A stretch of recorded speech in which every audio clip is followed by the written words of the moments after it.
Hello, fellow libertarians. My name is Charlie Kuklins. I am the chairman of the Libertarian Party in Minnesota. I said that kind of weird, so that's why I laughed. Anyway, happy 2023. Want to wish everybody a happy new year and a Merry Christmas and a happy holidays. And I hope everybody has made it through safe, your friends, your family, and all the libertarians in Minnesota. Wanted to make this video just to kind of give everybody an update on what's going on. There's a couple things coming up early in the year. Number one is our convention, our state convention in April of 2023. So it's going to be kind of an interesting convention. We've got all of our internal positions are open for this election, and the state chair will be serving a 2-year term. So that's a new rule that we implemented actually in 2021. We just skipped last year. So this will be the first time that it takes effect. But also last year in 2022, we did change the political director and the communications director to be elected positions. So those you can run for, and the political director position is kind of a pivotal thing for a political party, right? So it kind of determines the direction of our political division. Basically recruiting candidates and running races and getting volunteers and all that stuff. Also helps with our advocacy, so writing legislation and all that stuff. So that kind of brings me to at least my vision of how the party should be running, right? So in the past, Chris Holbrook and Mason and McIlvain and all the people that have been in the party have developed the SOP to kind of outline some of these positions. Over the past couple years, those positions have not really been filled.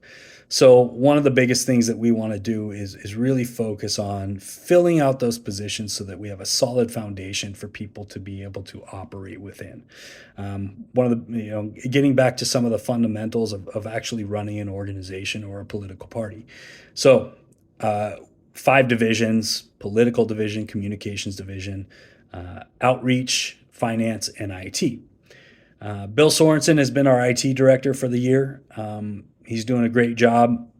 One of the biggest things that we've tasked him with is working on our Civi CRM instance. So if you guys aren't familiar with what Civi CRM is, it's an open source constituent relationship management platform. So that's what basically is a plugin for our WordPress website and helps us to manage some of the data that we get coming in, helps us to build pages and track who's viewing those. Helps us build out marketing campaigns and kind of send our communications out. Pretty much since 2019, it's been kind of not prioritized. So one of the biggest things that we want to do is better use our data. So we're currently evaluating what the lift is to upgrade our Civi CRM instance. We're think 2 major versions behind on the CRM side and 1 major version behind on WordPress. So we're currently evaluating that and what it would take to upgrade and get things hooked back together.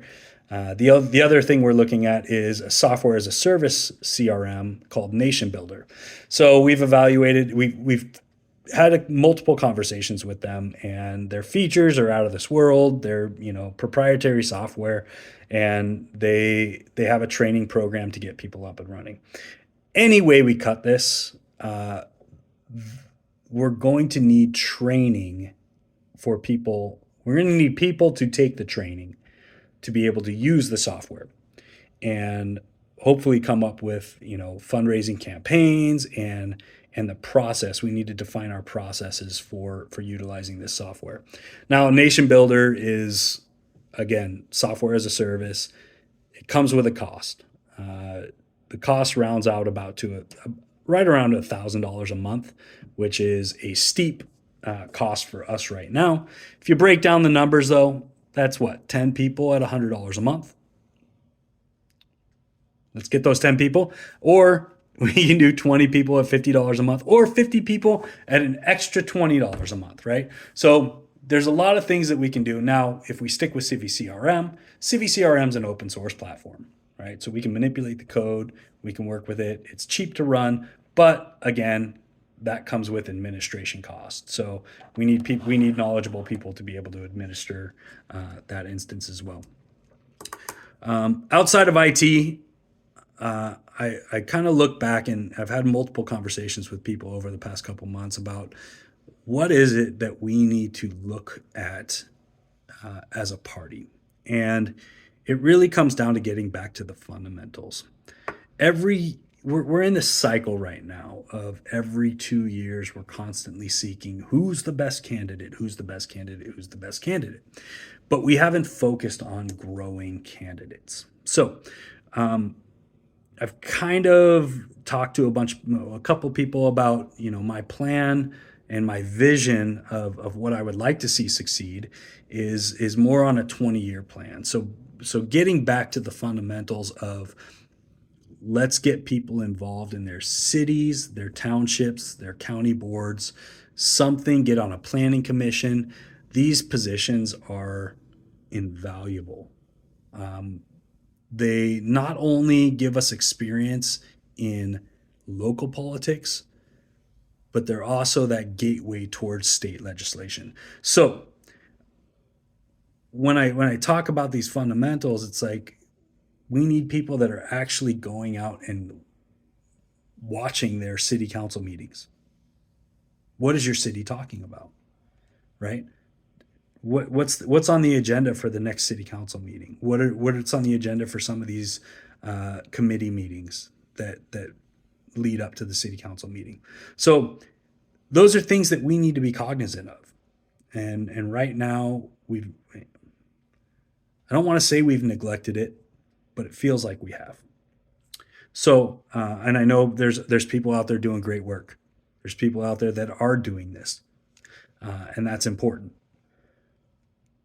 I feel like we just don't have visibility to it right now, or we don't have enough people doing it. So those are the things that I want to push. I want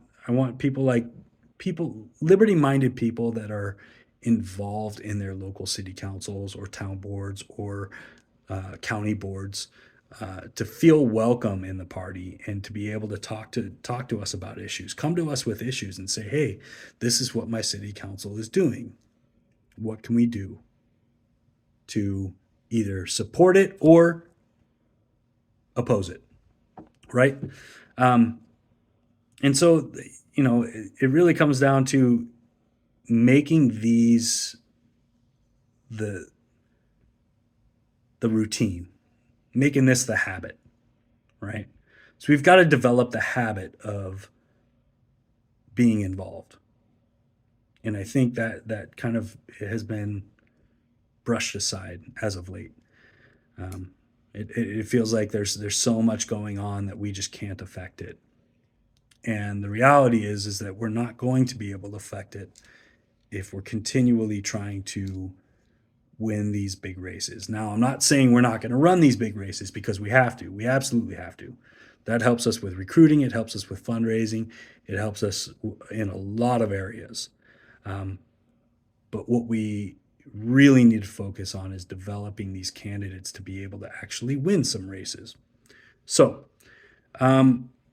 with that being said, again, I wanted to at least reach out to you guys. Hopefully I'll be doing this more often. I know I haven't been the most frequent communicator. So I want to put this out there and just say, we have been working on things. There's a lot of stuff coming up. So go out and get your tickets for convention. Put your name in, volunteer for something, and take a look at some CiviCRM if you want to be able to help with that. So I thank you for your time, and I hope to see you at convention, and hope to come out with another video next week. So thanks. Have a wonderful night. Bye.